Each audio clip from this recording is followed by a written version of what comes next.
Keep mechanical ducts in basements high enough to preserve headroom and allow future service work.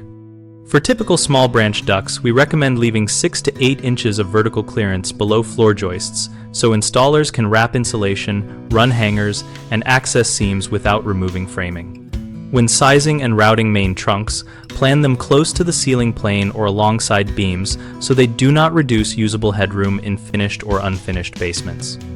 If a duct must cross low areas, consider rerouting along perimeter walls or raising the duct with blocking and hangers attached to joists rather than lowering the ceiling.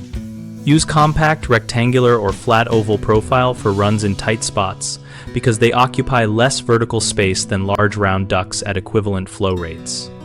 Always leave clear working space of at least 12 inches in front of major components like filters, dampers, and motorized sections so they can be removed and serviced without dismantling adjacent ducts. Record exact clearances and routes on as-built drawings or photos to make future repairs or upgrades straightforward. Common mistakes are running large trunks mid-span where they cut headroom and force awkward soffits.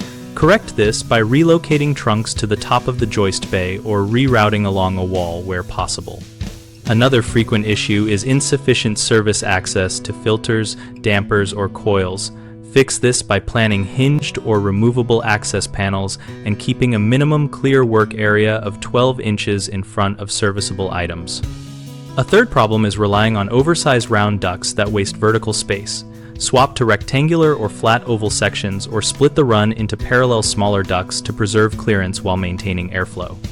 BigHomeProjects.com helps homeowners find local contractors who post availability and project types so we can match needs with nearby professionals. We also help contractors find work through project listings and a discussion community where we share practical tips and ask and answer questions about installations and clearances.